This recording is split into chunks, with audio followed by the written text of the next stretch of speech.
ಸೂರ್ಯನನ್ನು ಪರಿಚಯಿಸಲು ಟಾರ್ಚ್ ಬೇಕಿಲ್ಲ, ಫೆಬ್ರವರಿ 21 ಪರಿಚಯಿಸಲು ಮಾರ್ಚ್ ಬೇಕಿಲ್ಲ, ಆ ಬೆಳಕನ್ನು ಸ್ವಾಗತಿಸಲು ಆರ್ಚ್ ಬೇಕಿಲ್ಲ, ಈ ಶಾಲೆಯನ್ನು ತಿಳಿಯಲು ನಾವು ಸರ್ಚ್ ಮಾಡಬೇಕಾಗಿಲ್ಲ. ಇಲ್ಲಿರ್ತಕ್ಕಂಥ ಮಕ್ಕಳ ಮುದ್ದು ಮುಖ ನೋಡಿದ್ರೆ ಗೊತ್ತಾಗತ್ತೆ ಈ ಶಾಲೆಯ ಹೆಗ್ಗಳಿಕೆ ಏನು ಅನ್ನೋದು. ಅದಕ್ಕೆ ನಾ ಹೇಳುದು, ಈ ದೇಶ ಕಟ್ಟಬೇಕು ಅಂದ್ರ ಉಸುಕ್ ಬೇಕು, ಸಿಮೆಂಟ್ ಬೇಕು. ಈ ದೇಶ ಕಟ್ಟಲು ಬೇಕಾದ ಉಸುಕನ್ನ ಸಿಮೆಂಟ್ ಅನ್ನ ಟ್ರಕ್ನಾಗ ಹೇರಕ್ JCB ಬೇಕು. ಆದ್ರ ಈ ದೇಶವನ್ನ ಕಟ್ಟುವ ವಿದ್ಯಾರ್ಥಿಗಳಲ್ಲಿ ಜ್ಞಾನವನ್ನು ತುಂಬಲು JC ಶಾಲೆ ಬೇಕು ಅಂತ. ಈ JC ಶಾಲೆ ಆಲ್ರೆಡಿ ಅದನ್ನ ಮಾಡಾಗೈತೈತಿ. ನಾವು ಅಮ್ಮನ ಭಾಷೆ ಕನ್ನಡ ಅಂತೀವಿ, ಅಮ್ಮನ ಭಾಷೆ ಕನ್ನಡ, ಅದ್ರ ಜೊತೆ ಅನ್ನದ ಭಾಷೆನೂ ಇರಲಿ ಅಂತ ತಿಳ್ಕೊಂಡ ಅಗ್ಗದ ದರದಲ್ಲಿ ಇಂಗ್ಲಿಷ್ ಶಿಕ್ಷಣ ನೀಡುತ್ತಿರುವ JC ಸಂಸ್ಥೆ ಇಂಡೈರೆಕ್ಟ್ ಆಗಿ ಅನ್ನದಾತ ಅಂತ ಹೇಳ್ಬೋದು. ಅಂದ್ರೆ ಇಲ್ಲಿ ಕಲ್ತಂತ ಮಕ್ಕಳು ಯಾವ್ಯಾವ್ದೋ ರಂಗಕ್ಕೆ ಹೊಂಟಾರ ನೋಡ್ರಿ, ಎಷ್ಟು ಅದ್ಭುತ. ಇಲ್ಲಿ ನಮ್ಮ ಸರ್ ಅದು ಮಾತಾಡತ್ತಿದ್ವಿ ನಾವು, ಸಾವಳಿಗೆ ಸರ್ ಮತ್ ಮಂಚ ಸರ್, ಏನ್ರಿ ಸನ್ಮಾನಗಳ ಎಷ್ಟು ಸನ್ಮಾನಗಳ ಸುರಿಮಳೆ ಆಯ್ತು. ಎಲ್ಲಾ ಕ್ಷೇತ್ರದಾಗೂ ಸಾಧನೆ ಮಾಡಿದಂತ ವಿದ್ಯಾರ್ಥಿಗಳು ಇಲ್ಲಿದಾರ ಅಂದ್ರ ನನಗನಿಸ್ತೈತಿ ಇದು ಹಂಗ ಹಿಂಗ ಬರಕ್ ಸಾಧ್ಯ ಇಲ್ಲ. ಇದ್ರ ಹಿಂದೆ ಸಾಕಷ್ಟು ಆಡಳಿತ ಮಾಡಿ ಶ್ರಮಾಣ ಇರ್ತೈತಿ, ಇಲ್ಲಿ ಶಿಕ್ಷಕ ಬಂಧುಗಳ ಶ್ರಮಾಣ ಇರ್ತೈತಿ. ಅದಕ್ಕ ನಾ ಹೇಳೋದು, ಇದು ಹಂಗ ಹಿಂಗ ಪಾಠ ಮಾಡಿದ್ರೆ ಇಲ್ಲಿ ಮಕ್ಕಳು ಹಿಂಗ್ ತಯಾರಾಗಿ ಬರಕ್ ಸಾಧ್ಯ ಇಲ್ಲ. ಅದಕ್ಕೆ ನಾ ಒಂದು ಮಾತು ಹೇಳ್ತೀನಿ, ಇಲ್ಲಿಯ ಶಿಕ್ಷಕರು ಬಿಲ್ ನೋಡಿ ಪಾಠ ಮಾಡೋರಲ್ಲ, ಇಲ್ಲಿ ಶಿಕ್ಷಕರು ಬಿಲ್ ನೋಡಿ ಪಾಠ ಮಾಡೋರಲ್ಲ, ಬೆಲ್ ನೋಡಿ ಪಾಠ ಮಾಡೋರಲ್ಲ, ವಿದ್ಯಾರ್ಥಿಗಳ ದಿಲ್ ನೋಡಿ ಪಾಠ ಮಾಡ್ತಾರ ಅನ್ನೋ ಕಾರಣಕ್ಕಾಗಿ ಇಲ್ಲಿ ವಿದ್ಯಾರ್ಥಿಗಳು ಇಷ್ಟೊಂದು ಸಾಧನೆ ಮಾಡಕ್ ಸಾಧ್ಯ ಆಗತ್ತೆ. ಆ ಶಿಕ್ಷಕ ಬಂಧುಗಳಿಗೆ ಒಂದು ದೊಡ್ಡ ಸಲಾಂ ಹೇಳ್ಬೋದು. ವಿದ್ಯಾರ್ಥಿಗಳೇ, ನೀವು ತುಂಬಾ ಮಹತ್ತರ ಘಟ್ಟದಲ್ಲಿದ್ದೀರಿ. ಈ ಶಾಲೆಯಲ್ಲಿ ಇಷ್ಟು ದಿನ ಹೊತ್ತುಗಳೆದು ಜ್ಞಾನದ ಸ್ವತ್ತು ಗಳಿಸಿ ಮಾಣಿಕ್ಯದ ಮುತ್ತುಗಳಾಗಿ ಶಾರದಾಂಬೆಯ ಮೂಗಿನ ನತ್ತುಗಳಾಗಿ ಹೊಳೆಯುವ ರತ್ನಗಳು ನೀವೆಲ್ಲ 10th ವಿದ್ಯಾರ್ಥಿಗಳು. 10th ವಿದ್ಯಾರ್ಥಿಗಳಿಗೆ ನಾವು ಒಂದು ಮಾತು ಹೇಳ್ಬೋದು, ಏನಂದ್ರ ವಿದ್ಯಾರ್ಥಿಗಳು ನೀವೊಂಥರ 10ರ ಮುತ್ತುಗಳಿದ್ದಂಗ, 10ನೇ ಮಂದಿರಲ್ಲ 10ರ ಮುತ್ತುಗಳು. ಅದಕ್ಕ 10ರ ಮುತ್ತುಗಳೇ, ಇನ್ನೇನು ನಿಮ್ಮ ಪರೀಕ್ಷೆ 25 ದಿನಗಳಷ್ಟು ಹತ್ತಿರವಿರುವಾಗ ನೀವು ಅತ್ತ ಇತ್ತ ಹೊತ್ತುಗಳೆಯದೆ ಕತ್ತು ತಗ್ಗಿಸಿ ಓದಿನಲ್ಲಿ ನಿಯತ್ತು ತೋರಿದರೆ ನಾಳೆ ಪರೀಕ್ಷೆಯಲ್ಲಿ ಎಲ್ಲ ಪ್ರಶ್ನೆಗಳಿಗೆ ಉತ್ತರಿಸಬಹುದಲ್ಲವೇ? ನಿಮ್ಮ ಫಲಿತಾಂಶವನ್ನು ಇನ್ನೂ ಎತ್ತರಿಸಬಹುದಲ್ಲವೇ? ಯಾರಾದ್ರೂ ನಿಮ್ಮ ಫಲಿತಾಂಶದ ಬಗ್ಗೆ ಕೇಳಿದಾಗ ತತ್ತರಿಸದೆ ಕತ್ತು ಎತ್ತಿ ಉತ್ತರಿಸಬಹುದಲ್ಲವೇ? ನಾ ಹೇಳುವ ಉದ್ದೇಶ ಏನಂದ್ರ, ಇವತ್ತು ಕತ್ತು ತಗ್ಗಿಸಿ ಇವತ್ತಿನ ಓದಾಕ್ ಶುರು ಮಾಡ್ರಿ. ಅದ್ರ ನಾಳೆ ಒಳ್ಳೆ ಫಲಿತಾಂಶ ಬಂದಾಗ ಯಾರಾದ್ರೂ ರಿಸಲ್ಟ್ ಕೇಳಿದಾಗ ತತ್ತರಿಸಲಾರದ ಕತ್ತೆತ್ತಿ ಉತ್ತರಿಸಬಹುದು ಅಂತ ಒಂದು ಸಾಧನೆ ನೀವು ಮಾಡ್ತೀರಿ, ಮಾಡಕ್ಕೆ ಇಲ್ಲಿ ಬಂದಿರಿ. ಆದ್ರೆ ಈ ಕಾರ್ಯಕ್ರಮ ಮಾಡೋ ಉದ್ದೇಶ ಏನೈತಂದ್ರ, ಈ ಕಾರ್ಯಕ್ರಮ ಮಾಡೋ ಉದ್ದೇಶ ಏನಂದ್ರ, ನೀವು ಮಕ್ಕಳು ಈ ಶಾಲೆಗೆ ಬರುವಾಗ, ನಿಮ್ಮನ್ನು ತಂದೆ ತಾಯಿಗಳು ಈ ಶಾಲೆಗೆ ತಂದು ಬಿಡುವಾಗ ನೀವು ಕಚ್ಚಾ ಹತ್ತಿ ಆಗಿದ್ರಿ. ಆಗ ನೀವು ಹತ್ತಿ ಅಂತಿರುವ ನಿಮಗೆ ಇಲ್ಲಿಯ ಶಿಕ್ಷಕರು ಹೊಸದು ನಿಮ್ಮನ್ನು ಬತ್ತಿ ಮಾಡ್ಯಾರ. ಆ ಬತ್ತಿಗೆ ಇಲ್ಲಿ ವೇದಿಕೆಯಲ್ಲಿ ಇರ್ತಕ್ಕಂಥ ಹಿರಿಯರು ಎಣ್ಣೆ ಹಾಕ್ಯಾರ. ಇನ್ನು ಮೇಲೆ ನೀವು ಬದುಕನ್ನ ಬೆಳಗುವಂತ, ನಿಮ್ಮ ನಾಡನ್ನ ಬೆಳಗುವಂತ ಸಾಮರ್ಥ್ಯ ನಿಮ್ಗೆ ಬರಲಿ ಅನ್ನೋ ಉದ್ದೇಶಕ್ಕೆ ಈ ಕಾರ್ಯಕ್ರಮ ಮಾಡಾಕ್ತಾರ. ದಯವಿಟ್ಟು ಒಳ್ಳೆ ನಾಗರಿಕರಾಗಿ ಈ ದೇಶಕ್ಕೆ ಬೆಳಕು ತಂಡ್ರಿ. ಆನಂತರ ಈ ಶಾಲೆಗೂ ಒಳ್ಳೆ ಹೆಸರು ತರುವಂತ ಕೆಲಸ ಮಾಡ್ರಿ. ಇಲ್ಲಿ ಪಾಲಕರು ಬಂದಿರಿ, ನಿಮ್ಗೆ ದೊಡ್ಡ ಸಲಾಮ್ ಹೇಳ್ಬೇಕು. ಇದು ವೀಕೆಂಡ್ ಐತಿ, ಶನಿವಾರ ಟಿವಿ ಮುಂದೆ ಕುಂಡಿರ್ಬೇಕಾದವರು ಇಲ್ಲಿ ಬಂದಾರೆ ಅಂದ್ರ ಟಿವಿಕ್ಕಿಂತ ಮುಖ್ಯ ನನ್ನ ಮಗುವಿನ ಬದುಕು ಅನ್ನೋದು ನೀವು ಒಪ್ಕೊಂಡಾರಲ್ಲ, ನಿಮ್ಗೊಂದು ದೊಡ್ಡ ಸಲಾಮ್ ಹೇಳ್ಬೇಕು. ಅದಕ್ಕೆ ನಾ ತಿಪ್ಪಾ ಸಾರಿಗೆ ಆಗ ಮಾತಾಡಿನಿ, ಸರ್ ನಾ ಎಲ್ಲಾ ಫಂಕ್ಷನ್ಗೆ ಹೋದಾಗ ಆದರ್ಶ ವಿದ್ಯಾರ್ಥಿಗಳನ್ನ ಆಯ್ಕೆ ಮಾಡ್ತಾರ, ನಿಮ್ ಶಾಲೆಯಲ್ಲಿ ಆದರ್ಶ ವಿದ್ಯಾರ್ಥಿಗಳು ಯಾಕೆ ಆಯ್ಕೆ ಮಾಡ್ಲಿಲ್ಲ ಅಂದಾಗ ಅವ್ರೊಂದು ಮಾತು ಹೇಳಿದ್ರ, ಏನಂದ್ರ ನಮ್ಮ ಶಾಲೆಯಲ್ಲಿರೋ ಎಲ್ಲಾ ಮಕ್ಕಳು ಆದರ್ಶ ಅದಾರ, ಯಾರಿಗಂತ ನಾವು ಕೊಡೋಣ ಅಂತಂದ್ರ. ಅದಕ್ಕೆ ನಾ ಹೇಳ್ತನು, ಒಬ್ಬ ವಿದ್ಯಾರ್ಥಿ ಈ ಶಾಲೆಗೆ ಪ್ರವೇಶ ಪಡೆದಂದ್ರ ಅವ ಗ್ಯಾರಂಟಿ ಆದರ್ಶ ವಿದ್ಯಾರ್ಥಿ. ಒಬ್ಬ ಮಗುವನ್ನ ಇಲ್ಲಿ ತಂದಿಟ್ಟಂತ ಪಾಲಕರು ಆದರ್ಶ ಪಾಲಕರಾಗಕ್ಕೆ ಸಾಧ್ಯ ಆಗತಿ. ಅದಕ್ಕೆ ನೀವು ಆದರ್ಶ ಪಾಲಕದಲ್ಲಿ ನಿಮ್ಮೊಂದ್ 2 ಮಾತು ಹೇಳ್ತೀನಿ. ಮಕ್ಕಳಿಗೆ ಕಂಫರ್ಟೇಬಲ್ ಝೋನ್ ಒದಗಿಸ್ಕೊಡ್ಬೇಡ್ರಿ ದಯವಿಟ್ಟು. ಕಂಫರ್ಟೇಬಲ್ ಝೋನ್ ಅಂದ್ರ ಕೇಳಿದ ತಕ್ಷಣ ದಯವಿಟ್ಟು ತಂದು ಕೊಡ್ಬೇಡ್ರಿ. ಇವತ್ತು ಕೇಳಿದನ್ನ ಒಂದು 4 ದಿನ ಬಿಟ್ಟು ತಂದು ಕೊಡ್ರಿ. ಆ 3 ದಿನದ ಗ್ಯಾಪ್ನಾಗ ಮಗು ಏನ್ ಅರ್ಥ ಮಾಡ್ಕೊತೈತಿ ಅಂದ್ರ, ನಮ್ಮ ತಂದೆಗೆ ನಮ್ಮ ತಾಯಿಗೆ ಏನೋ ಅಡಚಣೆ ಐತಿ, ಅಡಚಣೆಯನ್ನು ಅರ್ಥ ಮಾಡಿಸ್ಬೇಕು ಮಗುವಿಗೆ. ನಾವು ಬಡವರಾಗದಿದೀವಿ, ನಮ್ಮ ಮಗುವಿಗೆ ಬಡತನದ ಅರಿವು ಬರಬಾರ್ದು ಅಂತ ಏನ್ ಮಾಡ್ತೀವಿ ಅಂದ್ರೆ ನಾವು ಎಲ್ಲವನ್ನು ಒದಗಿಸ್ಕೊಡ್ತೀವಲ್ಲ, ಅದರಿಂದ ಮಕ್ಕಳು ಬಹಳ ಹಾಳಾಗ್ತಾರೆ. ಅದಕ್ಕೆ ಮಗುವಿಗೆ ಕೇಳಿದ್ದನ್ನ ಕೇಳಿದ ತಕ್ಷಣ ಕೊಡಬೇಡ್ರಿ. ಕಂಫರ್ಟೇಬಲ್ ಝೋನ್ ಒಳ್ಳೇದಲ್ಲ. ನಾಳೆ ಅದಕ್ಕೆ ಹೇಳ್ತಾರಲ್ಲ, ಅದು ಹಸಿದಾಗ ಮೀನು ಹಿಡಿದು ಕೊಡುವ ತಂದೆಗಿಂತ ಮೀನು ಹಿಡಿಯುವ ಕಲೆಯನ್ನು ಕಲಿಸುವ ತಂದೆಯ ಲೇಸು ಅಂತ ಹೇಳ್ತಾರೆ. ಅವ್ನ ಮಗುವಿಗೆ ಏನ್ ಬೇಕಲ್ಲ ಅದನ್ನ ಪಡ್ಕೊಳ್ಳಿ. ಅದನ್ನ ಪಡ್ಕೊಳಕ್ ನೀವು ಸಾಮರ್ಥ್ಯ ಕೊಡ್ಬೇಕಷ್ಟ. ನೀವು ಏನ್ ಮಾಡಿ ಅದಕ್ಕೆ ಒಂದು ಶಕ್ತಿ ಕೊಡೋದಷ್ಟ. ಆ ಶಕ್ತಿ ಅಂದ್ರೆ ಏನಂದ್ರ ಜ್ಞಾನ. ಆ ಜ್ಞಾನವನ್ನ ನೀವು ಕೊಟ್ರಿ ಅಂದ್ರ ಮಗು ತಾನ ಪಡ್ಕೊಳಕ ಪ್ರಯತ್ನ ಮಾಡ್ತಾನ.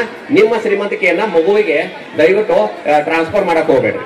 ಅದ್ರ ಇಲ್ಲಿ ಏನ್ ಹೇಳೋದಂದ್ರ, ನಿಮ್ಮ ಶ್ರೀಮಂತಿಕೆಯ ನಶೆಯ ಮಗುವಿನ ತಲೆಗೆ ಇರಬಾರ್ದು. ನಿಮ್ಮ ಶ್ರೀಮಂತಿಕೆಯ ನಶೆ ಮಗುವಿನ ತಲೆಗೆ ಇರಬಾರ್ದು. ನಿಮ್ಮ ಬಡತನದ ವಿಷ ಮಗುವಿನ ಎದೆಗೆ ಇಳಿಬಾರ್ದು ಅಂತ ಹೇಳ್ತಿರ್ತಾರೆ. ಆ ರೀತಿ ಮಕ್ಕಳನ್ನ ಬ್ಯಾಲೆನ್ಸ್ ಮಾಡೋದು ಬಹಳ ಇಂಪಾರ್ಟೆಂಟ್. ಅದಕ್ಕೆ ಹೇಳ್ತಾರಲ್ಲ, ಮಕ್ಕಳನ್ನ ಜೋಪಾನ ಮಾಡೋದಂದ್ರ ಹಾಲು ಕಾಯಿಸದಂಗತ್ತ. ಮಕ್ಕಳು ಜೋಪಾನ ಮಾಡೋದ್ರ ಹಾಲು ಕಾಯಿಸದಂಗ. ಹಾಲು ಹೆಂಗಂದ್ರ ಒಂದ್ ಸ್ವಲ್ಪ ಹೆಚ್ಚಿಗೆ ಫ್ಲೇಮ್ ಇಟ್ಟು ಅಂದ್ರ ಉಕ್ಕಿ ಹೋಗ್ತೈತಿ. ಒಂದ್ ವೇಳೆ ಅಕಸ್ಮಾತ್ ಕಡಿಮೆ ಇಟ್ರ ಅಂದ್ರೆ ಹಾಲು ಸರಿಯಾಗಿ ಹಸಿ ಬಿಸಿ ಆಗೈತೆ, ಅದು ಸರಿಯಾಗಿ ಕಾಯಂಗಿಲ್ಲ. ಅದನ್ನ ಕಣ್ಣು ಮುಂದೆ ಹೆಂಗ್ ನಾವು ಹಾಲಿನ ಮುಂದೆ ನಿಂತ ಹೆಂಗ ನಾವು ಕಾಸ್ತೀವಲ್ಲ ಆ ರೀತಿ ಮಗುವನ್ನ ಕಣ್ಣಿಟ್ಟು ನೋಡಿ ಚಂದಂಗ್ ಬ್ಯಾಲೆನ್ಸ್ ಮಾಡ್ಬೇಕು. ಹೆಂಗ್ ಬ್ಯಾಲೆನ್ಸ್ ಮಾಡೋದಂದ್ರ ಸಂಸ್ಕೃತ ಒಳಗೆ ಮಾತೈತಿ, ಏನೈತಂದ್ರ ಲಾಲಯತ್ ಪಂಚವರ್ಷಾಣಿ ಅಂತ. ಲಾಲಯತ್ ಪಂಚವರ್ಷಾಣಿ ದಶವರ್ಷಾಣಿ ತಾಡಯತ್ ಅಂತ. ಅಂದ್ರೆ 5 ವರ್ಷದ ಒಳಗೆ ಲಾಲಿ ಮಾಡ್ರಿ, ಮುದ್ದಾಡಿ ಅದನ್ನ ಬೆಳೆಸ್ರಿ, ಮಗುವಿಗೆ ಮುದ್ದು ಕೊಡ್ರಿ. ಅದ ಮುಂದಿನ 10 ವರ್ಷಗಳವರೆಗೆ ಏನ್ ಮಾಡೋದಂದ್ರ ಹೊಡೆದು ಬಡದು ಬುದ್ಧಿ ಹೇಳ್ರಿ. ಆ ನಂತರ ಮುಂದೆ ಏನಾಯ್ತಂದ್ರ ಅದ್ರ ಪ್ರಾಪ್ತೇಶಿ ಷೋಡಶ ವರ್ಷೆ, ಪ್ರಾಪ್ತೇಶಿ ಷೋಡಶ ವರ್ಷೆ ಪುತ್ರ ಮಿತ್ರ ವದಾಚರೇತ್ ಅಂತ. ಅದ್ರ ಮುಂದಿನ 18 ವರ್ಷಗಳವರೆಗೆ ಅಂದ್ರೆ ಟೀನೇಜ್ ತನಕ ಮುಂದಿನ 10 ವರ್ಷಗಳವರೆಗೆ ಮಗುವಿಗೆ ಸ್ನೇಹಿತನಂತೆ ಮಿತ್ರನಂತೆ ಟ್ರೀಟ್ ಮಾಡ್ರಿ, ದಯವಿಟ್ಟು ಹೊಡೆಯೋದು ಬಿಡೋದು ಮಾಡಬೇಡ್ರಿ ಅಂತ ಹೇಳ್ತಾರೆ. ಆದ್ರೆ ಈ ರೀತಿ ವಯಸ್ಸಿಗೆ ಅನುಗುಣವಾಗಿ ನಾವು ಬ್ಯಾಲೆನ್ಸ್ ಮಾಡಿ ಮಕ್ಕಳು ಜೋಪಾನ ಮಾಡ್ಬೇಕಾಗತ್ತೆ. ಅದಕ್ಕೆ ಮಗುವಿನ ಕಡೆ ಮಕ್ಕಳ ಕಡೆ ಸ್ವಲ್ಪ ತಂದೆ ತಾಯಿಗಳು ಜಾಸ್ತಿ ಗಮನ ಕೊಡಬೇಕು. ಇವತ್ತು ಪರಿಸ್ಥಿತಿ ಹೆಂಗೈತಂದ್ರ ಮಕ್ಕಳಿಗೆ ಏನು ಹೇಳುವ ಅವಶ್ಯಕತೆ ಇಲ್ಲ, ಮಕ್ಕಳಿಗಿಂತ ತಂದೆ ತಾಯಿಗಳನ್ನ ಟಿವಿ ಕಡೆ ಮೊಬೈಲ್ ಕಡೆ ಬಹಳ ಗಮನ ಕೊಡಾಕ. ಇವತ್ತು ಮನಿ ಒಳಗ ರೊಟ್ಟಿ ಹೊತ್ತಾಕತಾವ, ಹಾಲು ಉತ್ತಾಕತಾವ. ಯಾಕಂದ್ರೆ ಜಾಹೀರಾತ್ ಬಂದಾಗ ಅಷ್ಟ ಅಡಿಗೆ ಮನ್ಯಾಗ ಹೋಗೋದಾದ್ರ ಪರಿಸ್ಥಿತಿ ಏನಾಗತ್ತೆ ಅದ್ರ ಆ ಲೆವೆಲ್ಗೆ ಆಗೈತಿ. ನಾವು ಟಿವಿ ನೋಡುತ್ತಾ ಕುಂತ ಮಗುಗೆ ಹೇಳಕ್ ನಮಗೆ ನೈತಿಕ ಹಾಕಿರ್ತೈತಿ. ಅದಕ್ಕ ಆಗ ಮಂಚ ಸರ್ ಹೇಳಿದ್ರು, ಅನಂತರ ಸಾವಳಿಗೆ ಸರ್ ಹೇಳಿದ್ರು, ರ್ಯಾಂಕ್ ಬಗ್ಗೆ ಬಹಳ ಮಗುವಿಗೆ ರ್ಯಾಂಕಿಂಗ್ ರೈಸ್ನಾಗ ಇಡಬೇಡ್ರಿ ಮಕ್ಕಳನ್ನ. 4 ಅಕ್ಷರ ಕಡಿಮೆ ಕಲ್ತರು ಪರವಾಗಿಲ್ಲ, ಒಳ್ಳೆ ಸಂಸ್ಕಾರ ಇದ್ರೆ ಸಾಕಲ್ಲ. ಅವ್ರಿಗೆ ಒತ್ತಾಯ ಹೇರ್ಬೇಡ್ರಿ, ಒತ್ತಡ ಹೇರಕ್ ಹೋಗ್ಬಾರ್ದು. ಯಾಕಂದ್ರ ಎಷ್ಟೋ ತಂದೆ ತಾಯಿಗಳು ಏನ್ ಕನಸ್ಕೊಂತಾರಂದ್ರ ಬಿತ್ತುದ ಒಂದ್ ಬೀಜ ಬಿತ್ತಿರ್ತಾರ, ಯಾವ್ದು ಬಿತ್ತಿರ್ತಾರಲ್ಲ ಅದ ಗಿಡನ ಆಕತಿ, ಅದ ಫಲನ ಕೊಡ್ತೈತಿ. ಅದ್ರಾಗ ಒಂದ ಗಿಡದಾಗ ನಾ ಪೇರುಕಾಯಿನೂ ಆಗ್ಬೇಕು, ಮಾವಿನಕಾಯಿನೂ ಆಗ್ಬೇಕು, ನೆಲ್ಲಿಕಾಯಿನೂ ಆಗ್ಬೇಕು ಎಲ್ಲ ಇಷ್ಟಪಟ್ರ ಹೆಂಗಾಗತ್ತೈತಿ ಹಂಗ ನಮ್ಮ ಮಕ್ಕಳೊಳಗ ಎಲ್ಲವನ್ನೂ ಕಾಣ್ತಾನಂದ್ರ ಆಗಂಗಿಲ್ಲ. ಒಂದು ಮಗುವಿನಲ್ಲಿ ಒಂದು ಕೊರತೆ ಇದ್ರ ಏನೋ ಒಂದು ಮತ್ತೊಂದ ಪ್ರತಿಭೆ ಇರ್ತೈತಿ, ಅದಕ್ಕೆ ನಾವು ಪ್ರೋತ್ಸಾಹ ಕೊಡ್ಬೇಕು.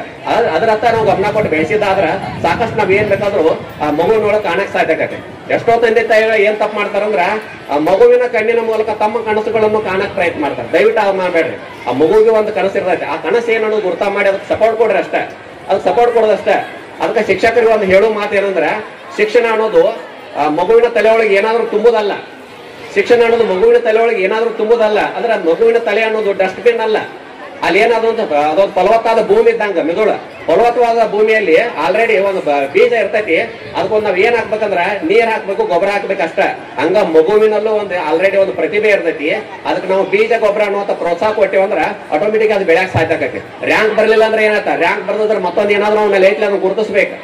ಸಚಿನ್ ತೆಂಡೂಲ್ಕರ್ ನೋಡ್ರಿ, ಇವತ್ತು ನಾವ್ ಹೆಂಗ್ ಮಕ್ಕಳಿಗೆ ಏನ್ ಕಲ್ಸಾಕ್ತಿದ್ವಿ ನೋಡ್ರಿ. ಇಷ್ಟೆಲ್ಲ ಎಜುಕೇಶನ್ ಮುಂದುವರೆದೈತೆ ಅಂದ್ರು ಈಗಿನ ಮಕ್ಕಳು 98 ತಗೊಂಡ್ರು ಆತ್ಮಹತ್ಯೆ ಮಾಡ್ಕೊಳಕ್ಕಾರ. ನನಗೆ ಬಂದಿದ್ದು 98 ಅನ್ನೋ ಖುಷಿ ಅವ್ರಿಗೆಲ್ಲ. ಇನ್ನೆರಡು ಎಲ್ಲಿ ಹೋದ ಅನ್ನೋದು ವಿಷಾದನ ಅವರಲ್ಲಿ ಐತಂದ್ರ ಅದು ಪಾಸಿಟಿವ್ ಥಿಂಕಿಂಗ್ ಅವರಲ್ಲಿಲ್ಲ. ಅದಕ್ಕೆ ಏನಾಗೈತಿ, ಮಕ್ಕಳು ಆತ್ಮಹತ್ಯೆ ಮಾಡುವಂತ ಲೆವೆಲ್ ಹೊಂಟಾರ ಅಂದ್ರೆ ಅವ್ರಿಗೆ ಆತ್ಮಸ್ಥೈರ್ಯ ನಾವು ತುಂಬಿಲ್ಲ ಅಂತ. ನಾವ್ ಏನ್ ತುಂಬಬೇಕು ಅಂದ್ರ ಅಂಕವೇ ಮುಖ್ಯ ಅಲ್ಲ. ಅಂದ್ರ ಪರೀಕ್ಷೆ ಅನ್ನೋದು ಜೀವನದ ಒಂದು ಭಾಗ ಮಾತ್ರ, ಪರೀಕ್ಷೆಯೇ ಜೀವನ ಅಲ್ಲ. ಇದಕ್ಕಿಂತ ಮಿಗಿಲಾದದ್ದು ಇನ್ನೊಂದೈತಿ. ಅದ್ರೊಳಗೆ ಏನಾದ್ರು ಸಾಧನೆ ಮಾಡುವಂತ ನಾವು ಪ್ರೋತ್ಸಾಹ ಕೊಡ್ಬೇಕಷ್ಟ. ಸಚಿನ್ ತೆಂಡೂಲ್ಕರ್ ಸಾಕ್ಷಾತ್ ಉದಾಹರಣೆ. ಅವನು 10th ಫೇಲ್ ಆದ. 10th ಫೇಲ್ ಆದ್ನೆ ಅಂತ ತಿಳ್ಕೊಂಡು ನಾವ್ ಏನಾದ್ರು ಗಿಡಕ್ಕೆ ಹಗ್ಗ ತಗೊಂಡೇನು ಗಿಡಕ್ಕೆ ಹೋಗ್ಲಿಲ್ಲ. ಅವ್ ಬ್ಯಾಟ್ ತಗೊಂಡು ಗ್ರೌಂಡಿಗೆ ಹೋದ. ಅದ್ರ ಪರಿಣಾಮ ಏನಾಯ್ತು, ಕ್ರಿಕೆಟ್ ದೇವರು ಅನಿಸ್ಕೊಂಡ. ನಾವು ಸಚಿನ್ ತೆಂಡೂಲ್ಕರ್ ಯಾವಾಗ 10th ಫೇಲ್ ಆದ್ಲ ಅದ ವ್ಯಕ್ತಿ ಸಾಧನೆ ನೋಡಿ ಅಲ್ಲಿ ಮಹಾರಾಷ್ಟ್ರ ಗವರ್ಮೆಂಟ್ 10th ವಿದ್ಯಾರ್ಥಿಗಳಿಗೆ SSLC ಅವ್ರಿಗೆ ಅವನ ಬಗ್ಗೆ ಪಾಠ ಐತಿ. ವಿಚಾರ ಮಾಡ್ರಿ, 10th ಫೇಲ್ ಆದ ಅವನ ಬಗ್ಗೆ ಪಾಠ ಬರುವಂಗ ಹಾಕಂದ್ರ ಅದರರ್ಥ ಅವ ಕಲಿಕೆಯಿಂದ ಮಾತ್ರ ಅಲ್ಲ, ತನ್ನಲ್ಲಿ ಇರ್ತಕ್ಕಂಥ ಪ್ರತಿಭೆಯಿಂದ. ಅದಕ್ಕೆ ನಾವು ಇಲ್ಲಿ ಸಚಿನ್ ತೆಂಡೂಲ್ಕರ್ ಉದಾಹರಣೆ ಹೆಂಗ್ ಹೇಳ್ತೀವಲ್ಲ, ಅವ್ನು ಫೇಲ್ ಆದ್ರೂ ಪರವಾಗಿಲ್ಲ ಅಥವಾ ಎವರೇಜ್ ಇದ್ರೂ ಪರವಾಗಿಲ್ಲ, ಹೆಂಗ ಕ್ರಿಕೆಟ್ ದೇವರು ಆದ ಅಂತ ಅಂತಾರಲ್ಲ ಹಂಗ ನಾವು ಮುಂದಿನ ಕಾರ್ಯಕ್ರಮಗಳಲ್ಲಿ ಯಾರು ಉದಾಹರಣೆ ಕೊಡುವಂಗ ಆಗ್ಬೇಕಂದ್ರ ಇಲ್ಲೇನ ಪ್ರೀತಮ್ ಗಟ್ಟಪ್ಪನವ್ರ ಹತ್ತಿದ್ಲ. ಪ್ರೀತಮ್ ಗಟ್ಟಪ್ಪನವ್ರು ಬ್ಯಾಟ್ ಹಿಡಿದು ಗ್ರೌಂಡಿಗೆ ಹೋದ, ಕ್ರಿಕೆಟ್ ದೇವರಾದ ಅಂತ ಹೇಳುವಂಗ ಈ ಶಾಲೆ ವೇದಿಕೆ ಒಳಗೆ ಆಗ್ಬೇಕು ಅಂತ ಒಂದು ಪ್ರೋತ್ಸಾಹವನ್ನ ಈ ಶಾಲೆಯವರು ಕೊಟ್ಟಾರ, ಬ್ಯಾಟ್ ಕೊಟ್ಟಾರ, ಎಲ್ಲ ಕೊಟ್ಟಾರ. ಅವನಲ್ಲಿ ಉತ್ಸಾಹ ಐತಿ. ಆ ಉತ್ಸಾಹ ತಕ್ಕಂತೆ ನಾವು ಪ್ರೋತ್ಸಾಹ ಕೊಟ್ಟಿವಿ ಅಂದ್ರೆ ಅವನು ಉತ್ತಮವಾದಂತ ಸಾಧನೆ ಮಾಡಕ ಸಾಮಾನ್ಯವಾಗಿ ಸಾಧ್ಯ ಆಗತ್ತೆ. ಅದಕ್ಕ ಎಲ್ಲ ಪಾಲಕರಿಗೆ ಹೇಳೋದು ಏನಂದ್ರ ಮಕ್ಕಳಿಗೆ ಒಂದು ತುತ್ತು ಕಡಿಮೆ ತಿನ್ಸಿದ್ರು ಪರವಾಗಿಲ್ಲ, ಅವ್ ಒಳ್ಳೆ ನಡತೆ. ಯಾಕಂದ್ರ ನಾಳೆ ಮಗು ನಿಮ್ಮ ಪ್ರತಿನಿಧಿಯಾಗಿ ಸಮಾಜದಲ್ಲಿ ಗುರುತಿಸ್ಕೊತಿರ್ತೈತೆ. ಅದೇನಾದ್ರು ಮಾಡಿದ ಅಪಚಾರ ಅಪರಾಧಗಳೆಲ್ಲ ನಿಮ್ಗೆ ಅಪಕೀರ್ತಿ ತಂದು ಕೊಡ್ತಿರ್ತಾವ. ಅದಕ್ಕ ಮಕ್ಕಳನ್ನ ಚೆನ್ನಾಗಿ ಬೆಳೆಸ್ರಿ, ಒಳ್ಳೆ ಸಂಸ್ಕಾರ ಕೊಡ್ರಿ. ಮಕ್ಕಳಲ್ಲಿ ನಾವ್ ಏನಾಗೈತೆ ಎಜುಕೇಶನ್ ನಮ್ಮಲ್ಲಿ ನಮ್ಮ ಮಗುವಿಗೆ ಗಣಿತದ ಸೂತ್ರ ಗೊತ್ತ. ಗಣಿತ ಸೂತ್ರ ಎಲ್ಲರೂ ಕಲಿಸ್ತಾರೆ, ಆದ್ರೆ ಬದುಕಿನ ಸೂತ್ರ ಗೊತ್ತಿರಲಿಲ್ಲ ಅಂದ್ರೆ ತಗೊಂಡ್ ಏನ್ ಮಾಡೋದ. ಆ ಮಗುವಿಗೆ ವ್ಯಾಕರಣ ಗೊತ್ತು, ಎಲ್ಲ ವ್ಯಾಕರಣ ಚೆನ್ನಾಗಿ ಹೇಳ್ತಾನೆ, ಆದ್ರೆ ಅಂತಃಕರಣ ಗೊತ್ತಿರಲಿಲ್ಲ ಅಂದ್ರೆ ಏನ್ ಮಾಡೋದ. ಅಂತಃಕರಣ ಇರಲ್ಲ ಅಂತ ಮಕ್ಕಳು ತಗೊಂಡು ಏನ್ ಮಾಡಕ್ ಸಾಧ್ಯ ಆಕತಿ. ನಮಗ ವಿಜ್ಞಾನ ಗೊತ್ತು, ಬೇರೆ ಗ್ರಹದಲ್ಲಿ ಏನಿದೆ ಅನ್ನೋದೆಲ್ಲ ಗೊತ್ತು, ಆದ್ರೆ ಪಕ್ಕದ ಗ್ರಹದಲ್ಲಿ ಯಾರಿದ್ದಾರೆ, ಬಡವರಿದ್ದಾರೋ ಅಡಚಣೆಗಿದ್ದಾರೋ ಅನ್ನೋ ಗೊತ್ತಿಲ್ಲ ಅಂದ್ರೆ ತಗೊಂಡ್ ಏನ್ ಮಾಡೋದು? ಅದಕ್ಕೆ ಅದೆಲ್ಲದಕ್ಕಿಂತ ಮಿಗಿಲಾದದ್ದು ಯಾವ್ದಂದ್ರ ನಮ್ಮ ನಡತೆ, ನಮ್ಮ ಸಂಸ್ಕಾರ ಅನ್ನೋದು ಬಹಳ ಇಂಪಾರ್ಟೆಂಟ್ ಆಗತ್ತೆ. ನನಗೊಂದು ಇನ್ನೊಂದು ಖುಷಿಯಾದ ವಿಷಯ ಏನಂದ್ರ, ಈ ಜೆಸಿ ಶಾಲೆಯಲ್ಲಿ ಇವತ್ತ ಶಿಕ್ಷಣದೊಂದಿಗೆ ಸಂಸ್ಕಾರವನ್ನು ಯಥೇಚ್ಛವಾಗಿ ಕಲಿಸ್ಕೊಡ್ತಾರಲ್ಲ, ಅದು ನಾನು ಬಹಳ ಹೆಮ್ಮೆ ಪಡುವಂತ ವಿಷಯ. ಅಂದ್ರೆ ನೋಡ್ರಿ ಎಷ್ಟು ಚಂದ, ಮಗು ಮಾಡಿದ ಸಾಧನೆಗೆ ಈ ಸಂಸ್ಥೆಯವರು ಮಾಡುವ ಸನ್ಮಾನದ ಶಾಲಿನ ಸೆರಗು ಪಕ್ಕದಲ್ಲಿ ಕುಳಿತಂತ ತಂದೆ ತಾಯಿಗೆ ತಾಕಿತಂದ್ರ ಎಷ್ಟು ಖುಷಿ ಆಗ್ತೈತೆ ಅವರಲ್ಲಿ. ಅದಕ್ಕೆ ಇಲ್ಲಿ ಸನ್ಮಾನ ಸ್ವೀಕಾರ ಮಾಡಕ್ ಬಂದಂತ ಇಲ್ಲಿ ಹಿರಿಯರಿಗೆ ಒಬ್ಬರ ತಾಯಿಂದಿಗೆ ಹೇಳಿನ, ಅದ್ರ ನೋಡ್ರಿ ಇದು ನಿಮ್ ಮಗಳು ಕೊಟ್ಟಂತ ಸೀರೆ ಅಂತ ಹೇಳಿ. ಯಾಕಂದ್ರ ಮಗಳು ಮಾಡಿದ ಸಾಧನೆಗಾಗಿ ಅವ್ರಿಗೆ ಬಂದಂತ ಸೀರೆ ಅಂದ್ರೆ ಎಂತ ಉಡುಗೊರೆ ನೋಡ್ರಿ, ಎಷ್ಟು ಹೆಮ್ಮೆ ಅನಿಸ್ತೈತಿ. ಆ ಮಗುವಿಗೆ ಅಷ್ಟು ಹೆಮ್ಮೆ ಅನಿಸ್ಬಾರ್ದ, ನನ್ನ ಸಾಧನೆಯಿಂದ ನಮ್ಮ ತಂದೆ ತಾಯಿಗೂ ಗೌರವ ಸಿಕ್ತು ಅಂತೇಳಿ. ಅಂದ್ರೆ ಇಂಥದನ್ನ ಕಾಣೋದಲ್ಲ, ಈ ಸೌಭಾಗ್ಯವನ್ನು ನೋಡೋ ಸಂಬಂಧನ ಇಂಥ ಶಾಲೆಯಲ್ಲಿ ಇಂಥ ಕಾರ್ಯಕ್ರಮ ಹಮ್ಮಿಕೋಬೇಕಂತ. ಇವೆಲ್ಲ ಅಂತಃಕರವನ್ನು ಹುಟ್ಟು ಹಾಕುವಂತವ. ವ್ಯಾಕರಣ ಜೊತೆ ಅಂತಃಕರಣ ಇಲ್ಲಿ ಕಲಿಸ್ತಾರ ಅನ್ನೋದಕ್ಕ ಇವತ್ತ ತಾಯಂದ್ರ ದಿನಾಚರಣೆ ಮಾಡ್ತಿರ್ತಾರ, ಪಾದ ಪೂಜೆ ಮಾಡ್ತಿರ್ತಾರ. ಆನಂತರ ತಾಯಿ ತಂದೆ ಮತ್ತು ಮಗುವನ್ನ ಒಂದೇ ವೇದಿಕೆ ಮೇಲೆ ಕೂಡಿ ಸನ್ಮಾನ ಮಾಡ್ತಾರೆ. ಇವೆಲ್ಲ ಏನ್ ಸೂಚಿಸ್ತಾವಂದ್ರ ಭಾರತೀಯ ಸಂಸ್ಕೃತಿಯನ್ನು ಸೂಚಿಸ್ತಾವ, ಸಂಸ್ಕಾರವನ್ನು ಸೂಚಿಸ್ತಾವ. ಅದಕ್ಕೋಸ್ಕರ ಈ ಶಾಲೆಯ ಬಗ್ಗೆ ಒಂದ ಮಾತು ಹೇಳ್ಬೇಕಂದ್ರ, ಮುತ್ತು ರತ್ನಗಳನ್ನು ಹುಡುಕಲು ಸಮುದ್ರಕ್ಕೆ ಹೋಗಬೇಕಿಲ್ಲ, ಮುತ್ತು ರತ್ನಗಳನ್ನು ಹುಡುಕಲು ಸಮುದ್ರಕ್ಕೆ ಹೋಗಬೇಕಿಲ್ಲ. ಈ ಜೆಸಿ ಶಾಲೆಯ ಜೆಸಿ ಉತ್ಸವಕ್ಕೆ ಬಂದು ನೋಡಿದರೆ ಸಾಕು, ಇಲ್ಲಿ ಮುತ್ತುಗಳು ಉಂಟು, ರತ್ನಗಳು ಉಂಟು ಅಂತ. ತಾರೆ ನಕ್ಷತ್ರಗಳನ್ನು ಹಿಡಿಯಲು ಆಕಾಶಕ್ಕೆ ನಿಗೆಯಬೇಕಿಲ್ಲ, ತಾರೆ ನಕ್ಷತ್ರಗಳನ್ನು ಹಿಡಿಯಲು ಆಕಾಶಕ್ಕೆ ನಿಗೆಯಬೇಕಿಲ್ಲ. ಈ ಜೆಸಿ ಶಾಲೆ ಬೆಳೆದ ಎತ್ತರವನ್ನು ಒಮ್ಮೆ ನೋಡಿದರೆ ಸಾಕು, ಇಲ್ಲಿ ಮಿನುಗುವ ತಾರೆಗಳು ಉಂಟು, ಹೊಳೆಯುವ ನಕ್ಷತ್ರಗಳು ಉಂಟು ಅಂತ ಅಮೂಲ್ಯವಾದಂತಹ ಶಾಲೆ ಇಲ್ಲಿ ಐತಿ. ಇದು 3.5 ದಶಕಗಳಿಂದ ನೋಡ್ರಿ, 3.5 ದಶಕಗಳಿಂದ ಮಾಲಿಂಪುರದ ಮೊದಲ ಆಂಗ್ಲ ಮಾಧ್ಯಮ ಶಾಲೆ. ಇಂಗ್ಲಿಷ್ ಮೀಡಿಯಂ ಅಂದ ಕೂಡ ದುಬಾರಿ ಅಂತ ಎಲ್ಲರ ತಲೆ ಒಳಗಿರ್ತೈತೆ. ಅತ್ಯಂತ ಅಗ್ಗದ ದರದಲ್ಲಿ ಇಂಗ್ಲಿಷ್ ಮೀಡಿಯಂ ಶಿಕ್ಷಣ ಕೊಡ್ತಾರ. ಇಲ್ಲಿ ಕಲ್ತಂತ ಮಕ್ಕಳು ಅತ್ಯಂತ ಉತ್ತುಂಗಕ್ಕೆ ಹೋಗ್ಯಾರ. ಆ ಸಾಧನೆ ಮಾಡಿದಂತ ಮಕ್ಕಳು ಮತ್ತೆ ಇಲ್ಲಿ ಏನ್ ಮಾಡ್ಯಾರ ಅಂದ್ರ ಈ ಶಾಲೆಗೆ ಉಡುಗೊರೆಯನ್ನು ಕೊಟ್ಟಾರ. ಕೆರೆ ನೀರನ್ನು ಕೆರೆಗೆ ಚೆಲ್ಲುವ ಒಂದು ಸಂಸ್ಕಾರವನ್ನು ಈ ಶಾಲೆಯವರು ಕಲಿಸಿಕೊಟ್ಟಾರ. ಅದಕ್ಕೆ ಇದ ಶಿಕ್ಷಣ. ಅದ್ರ ನಾವು ಅದಕ್ಕೆ ಮಕ್ಕಳಿಗೆ ನಾವು ಏನ್ ಹೇಳೋದಂದ್ರ, ನಿಮ್ ತಂದೆ ಇಷ್ಟು ಗಳಿಸ್ಯಾನ ಅಷ್ಟು ಗಳಿಸ್ಯಾನ ಅಂತ ಅದರೊಳಗೆ ನೀವು ಮೆರ್ಯಾಕ್ ಹೋಗ್ಬೇಡ್ರಿ. ಅದ್ರ ಅಪ್ಪ ಗಳಿಸಿದ್ರೊಳಗೆ ಮೆರ್ಯಾಕ್ ಹೋಗ್ಬೇಡ್ರಿ, ಅದು ಸಕ್ಸಸ್ ಆಗಂಗಿಲ್ಲ. ನೀವು ವಿಚಾರ ಮಾಡ್ರಿ, ಈಗ ಅಮಿತಾಬ್ ಬಚ್ಚನ್ ದೊಡ್ಡ ಸ್ಟಾರ್ ಆಗ್ಯಾನ. ಅಪ್ಪನ ಹೆಸರಿನೊಳಗ ಇವತ್ತು ಇವ್ ಮೆರ್ಯಾಕ್ ಹೋದ್ರ ಅವ್ನ ಮಗ ಸಕ್ಸಸ್ ಆಗಲಿಲ್ಲ. ಅಂದ್ರ ಅಮಿತಾಬ್ ಬಚ್ಚನ್ ಮಗ ಸ್ಟಾರ್ ಆಗಕ್ ಆಗಲಿಲ್ಲ. ಸಚಿನ್ ತೆಂಡೂಲ್ಕರ್ ಕ್ರಿಕೆಟ್ ದೇವರು ಆದ್ರ ಕ್ರಿಕೆಟ್ ದೇವರು ಆದಂತ ಅವನ ಮಗ ಇವತ್ತು ಕ್ರಿಕೆಟ್ ಗ್ರೌಂಡ್ನಾಗ ಹೇಳಿದಂಗನ ಅದಾನ. ಅದಕ್ಕ ಒಬ್ಬ ಬಾಳ ಗಳಿಸ್ಯಾನಂದ್ರ ಇವತ್ತು ಅವ್ರ ಮಕ್ಕಳು ಅದೇ ರೀತಿ ಬೆಳಿತಾರ ಅಂತ ಹೇಳಕ್ ಬರಂಗಿಲ್ಲ. ಅದು ಬೆಳಿಬೇಕಾದ್ರೆ ಏನ್ ಬೇಕಂದ್ರ ಸ್ವಂತ ಪ್ರತಿಭೆಯನ್ನು ಬಹಳ ಮುಖ್ಯವಾಗಿ ಬೇಕಾಗತ್ತೆ ಅಂತ. ಅದಕ್ಕೆ ಹೇಳುದು ಒಂದು ಸಣ್ಣ ಎಕ್ಸಾಂಪಲ್ ಅಂದ್ರ, ನಾವು ತಂದೆ ಅಪ್ಪನ ಸಂಪಾದನೆಯಲ್ಲಿ, ನಾವು ಅಪ್ಪನ ಸಂಪಾದನೆಯಲ್ಲಿ ಚಸ್ಮಾ ಖರೀದಿ ಮಾಡಬಹುದು, ಅಪ್ಪನ ಸಂಪಾದನೆಯಲ್ಲಿ ಚಸ್ಮಾ ಖರೀದಿ ಮಾಡಬಹುದು. ಆದ್ರೆ ಚರಿಷ್ಮಾ ಖರೀದಿ ಮಾಡಕ್ಕಾಗಂಗಿಲ್ಲ. ಚರಿಷ್ಮಾ ಬೇಕಾದ್ರ ನಾವು ಪ್ರಯತ್ನ ಮಾಡಬೇಕು, ಸ್ವಂತ ಬಲದಿಂದ ಸ್ವಂತ ಪ್ರತಿಭೆಯಿಂದ ಮಾತ್ರ ಗಳಿಸಕ್ ಸಾಧ್ಯ. ಮುದ್ದು ವಿದ್ಯಾರ್ಥಿಗಳೇ, ನೀವು ಓದಬೇಕು. ಇನ್ನು ಕೇವಲ 25 ದಿನ ಐತಿ. ಓದು ಮೆಥಡ್ ಅಂದ್ರೆ ಒಟ್ಟ ಸಿಂಪಲ್ ಆಗಿ ಒಂದು ಮಾತು ಹೇಳ್ತಾನು. ಯಾರ್ಯಾರು ನಾ 24 ತಾಸು ಓದ್ನಿ 12 ತಾಸು ಓದ್ನಿ ಏನೋ ಬಿಲ್ಡಪ್ ಕೊಡ್ತಿರ್ತಾರೆ IAS KS ಆಫೀಸರ್ ಇಂಟರ್ವ್ಯೂ ಮಾಡಕ್ ಹೋದಾಗ. ಅದ್ರ ಅದು ಅವೈಜ್ಞಾನಿಕ. ನಿಮ್ಗೆ ಹೇಳೋದು ಏನಂದ್ರೆ ನೀವು ಟೈಮ್ ಮ್ಯಾನೇಜ್ಮೆಂಟ್ ಮಾಡ್ಬೇಕು. ಟೈಮ್ ಮ್ಯಾನೇಜ್ಮೆಂಟ್ ಮಾಡಿದ್ರೆ ನೀವು ಬಹಳ ಚೆನ್ನಾಗಿ ಓದಕ್ ಸಾಧ್ಯ ಆಗತ್ತೆ. ಅದಕ್ಕೊಂದು ಮಾತು ಇಲ್ಲ, ಕುಚ್ ಪಾಡೆ ಕೇಳಿಯ ಕುಚ್ ಕೋನಾ ಪಡೆಗ ಅಂತ ಹೇಳ್ತಾರೆ. ಒಂದು ಪಡ್ಕೋಬೇಕಾದ್ರೆ ಒಂದು ಬಿಡಬೇಕು ಅಂತ ಹೇಳ್ತಾರಲ್ಲ, ಅದೆಲ್ಲ ಮೂಢನಂಬಿಕೆ. ಹಳಿಕಾಲದೊಳಗೆ ಗಾದೆ ಮಾತ್ರ ಹೇಳಿ ನಮ್ಮನ್ನೆಲ್ಲ ಮೊದಲಿಗೇರಿ ಮಾಡ್ಯಾರ. ಅದಕ್ಕೆ ನಾವ್ ಏನ್ ಸ್ವಾರ್ಥಿಗಳಾಗಬೇಕಂದ್ರ, ನಾ ಇದ್ರು ಪಡ್ಕೋತಾನ ಅದ್ರು ಪಡ್ಕೋತಾನ ಅನ್ಬೇಕು, ಇದ್ರು ಪಡಂಗಿಲ್ಲ ಅದ್ರು ಪಡ್ಕೋತ ಅನ್ಬೇಕು. ಏನಂದ್ರ ನಾ ಇಷ್ಟೆಲ್ಲ ಗಳಿಸ್ಬೇಕಾರ ಸಾಧನೆ ಮಾಡ್ಬೇಕಾರ ಮೋಜು ಮಸ್ತಿ ಎಲ್ಲ ಬಿಡಬೇಕು. ಆನಂತರ ಇವೆಲ್ಲ ಗೆಳೆಯರ ಒಂದು ಬಡಗವನ್ನು ಬಿಡ್ಬೇಕು ಎಲ್ಲ ಅಂತಿರ್ತಾರಲ್ಲ, ಎಲ್ಲ ಬಿಟ್ರಿ ಸಾಧನೆ ಮಾಡ್ರಿ, ಉತ್ತಮಕ್ಕೆ ಹೋದ್ರಿ. ತಿರುಗಿ ನೋಡ್ರ ನಿಮ್ ಗೆಳೆಯರು ನಿಮ್ ಜೊತೆ ಇರಂಗಿಲ್ಲ, ನೀವೆಲ್ಲವನ್ನ ತಗೊಂಡಿರ್ತಿರಲ್ಲ. ವಾಪಸ್ ಎಂಜಾಯ್ ಮಾಡಿದ್ರೆ ಬಾಲ್ಯ ವಾಪಸ್ ಬರಂಗಿಲ್ಲ. ಎಂಜಾಯ್ ಮಾಡ್ಬೇಕಾದ್ರೆ ಕಲೀರಿ ನೀವು. ಹಂಗ್ ಮಾಡ್ಬೇಕಾದ್ರೆ ಒಂದು ಸೂತ್ರ ಐತಿ. ಏನಂದ್ರ ಎಲ್ಲರಿಗೂ 24 ಗಂಟೆನೂ ಭಗವಂತ ಕೊಟ್ಟಾನ, 24 ಗಂಟೆನೂ ಕೊಟ್ಟಾನ. ಆದ್ರೆ ಸಾಧನೆ ಮಾಡಿದವ್ರು ಹೆಂಗ ಸಾಧನೆ ಮಾಡಿದ್ರ ಅವ್ರು 26 ಗಂಟೆಯನ್ನಾಗಿ ಮಾಡ್ಕೊಂಡು, ನಿಮಗೂ ಸಹಿತ ನಿಮಗ್ ಕೊಟ್ಟಂತ 24 ಗಂಟೆನ 26 ಗಂಟೆಯನ್ನಾಗಿ ಮಾಡ್ಕೋಬಹುದು.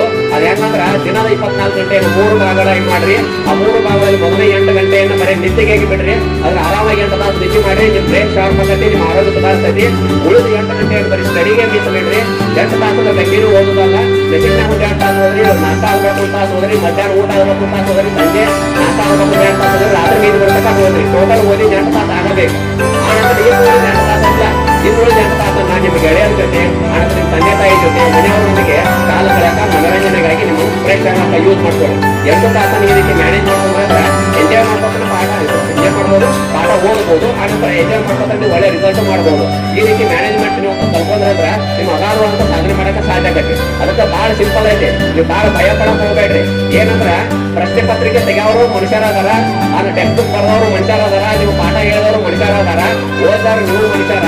ಆನಂತರ ನಾಳೆ ಎಕ್ಸಾಮ್ ವ್ಯಾಲ್ಯೂಷನ್ ಮಾಡೋರು ಮನುಷ್ಯರ ಅಂದ ಬಳಕ ಎಲ್ಲರೂ ಮನುಷ್ಯರಿಂದಲೇ ಕೂಡಿದಂತದ್ದು ಇದೇನೇನು ಭಯಾನಕ ಅಂತದ್ದು ಏನಲ್ಲ. ಎಂಜಾಯ್ ಮಾಡ್ಕೊಂಡು ಬರೀರಿ, ಒಳ್ಳೆ ಫಲಿತಾಂಶ ತಗೊಂಡ್ಬರ್ರಿ. ನಿಮ್ಮ ಫಲಿತಾಂಶದಿಂದ ಏನಾಗುತ್ತೆ, ನಿಮ್ಮ ಶಾಲೆಗೂ ಕೀರ್ತಿ ಬರಬೇಕು, ಆನಂತರ ನಿಮ್ಮ ಮನೆಗೂ ಕೀರ್ತಿ ಬರಬೇಕು. ಅದಕ್ಕೆ ಕೊನೆಯದಾಗಿ ಒಂದು ಮಾತು, ಗುರುವಿನ ಗುಲಾಮನಾಗು ಓದಿ ಅಬ್ದುಲ್ ಕಲಾಮನಾಗು. ಗುರುವಿನ ಗುಲಾಮನಾಗು ಓದಿ ಅಬ್ದುಲ್ ಕಲಾಮನಾಗು. ಈ ದೇಶಕ್ಕೆ ಅಂಟಿರುವ ಅಸಮಾನತೆಯ ರೋಗಕ್ಕೆ ಗುಲಾಮವಾಗು, ಆಗ ಜಗತ್ತೇ ನಿನಗೆ ಸಲಾಮ ಹೊಡೆಯುವುದು ಅಂತ ಹೇಳುತ್ತಾ ನಾನು 2 ಮಾತು ಹೇಳ್ತೀನಿ. ಜೈ ಹಿಂದ್, ಜೈ ಕರ್ನಾಟಕ.